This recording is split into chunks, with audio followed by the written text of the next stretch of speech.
What's up guys, Everything Apple Pro here, and as is customary on this channel, I'm going to be showing you the new iOS update in a speed comparison test. So in this video, iOS 9.3 Beta 1 versus iOS 9.2. 9.2 being the firmware that came along and was buttery smooth. It fixed almost every issue I had with iOS 9. How can iOS 9.3 compare? That's my question. So in this video, I'm going to be running a number of tests on every device that currently runs iOS 9 at the moment. The 5C will not be included because it has the same processing power as the iPhone 5. But otherwise, let's see, how does iOS 9.3 compare to 9.2 speed-wise? And take note, this is a beta at the moment, so this will not give a full representative view of the full firmware. 9.2 ran really slow in beta stage, but was very, very smooth in the final result. But before I get into that, there are a few iOS 9.3 features I wanted to share that I haven't in my last video, so I accidentally missed them and I wanted to go back and show you them. There are actually several cool ones. So the weather application also has 3D touch, and I didn't show that in my last video, so it'll have the most recent or where you're located, and then the other ones you have right there.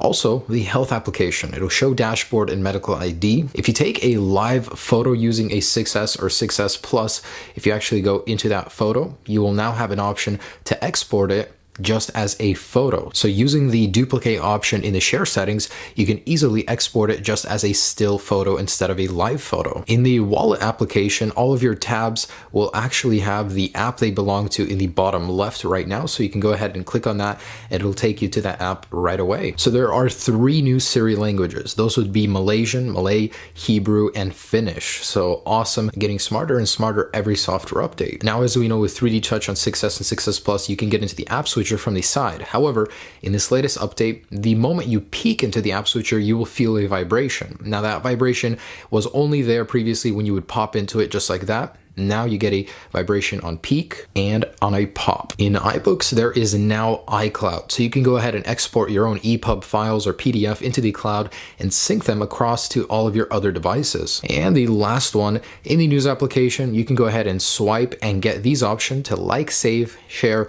Swipe the other way, it'll dislike, mute the channel, or report the actual news source. So really cool. Just a bunch of new features that I didn't share with you in my last video, but in that video, if you haven't seen it, go check it out. iOS 9.3 is awesome and jam-packed with new features. So, all right, enough with the features, let's get to the speed. So on the left is the newer firmware being 9.3, on the right, 9.2. We've got the 3 oldest devices in a startup battle, starting in 3, 2, 1.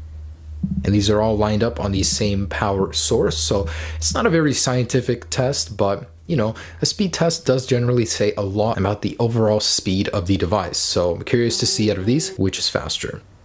And iOS 9.2 stays the fastest by several seconds on the iPhone 5S. iOS 9.2 is still faster on the iPhone 5 by a good 5 seconds.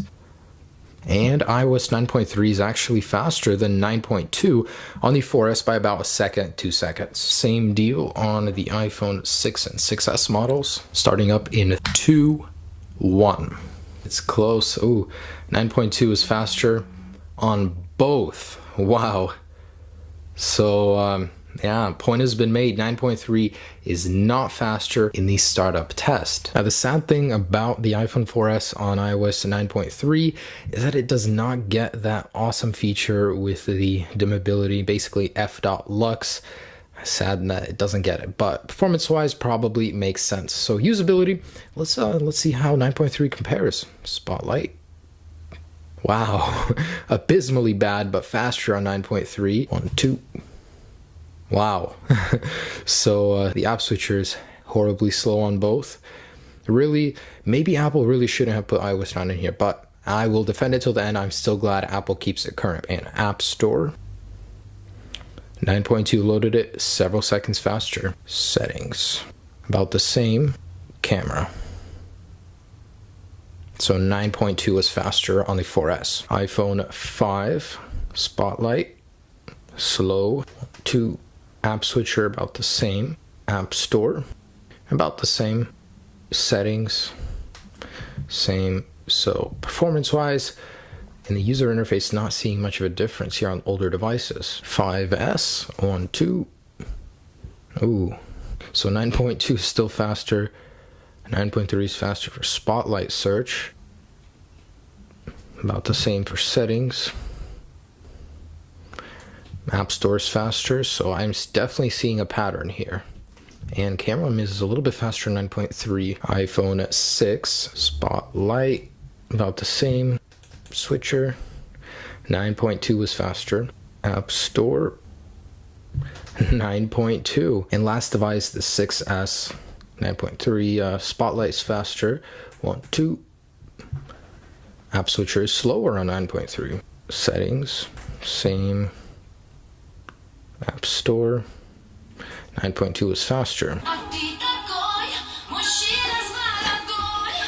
Alright, enough of that. Let's go ahead and get a Geekbench going in here and see number-wise how the performance stacks up. Alright, so here are the results of the Geekbench. iOS 9.3 versus 9.2 on the 4S, 5S, and 6 in single core score was marginally better. Otherwise, there's almost no difference, and iOS 9.2 still performed better. And as a bonus, I threw in the Wi-Fi speed test. It's funny, on all devices except the 5S, iOS 9.3 performed very poorly in the Wi-Fi department. All right, so there you guys go. iOS 9.3 not looking very good so far. I'm a little disappointed because it seemed snappier to me, but when I actually put it down and tested it, not so much. Hopefully the performance will improve. Again, this is a beta, it's to be expected. I will keep you guys updated on the final release, and I will post a full speed test once that's out as well. Have a great day, guys.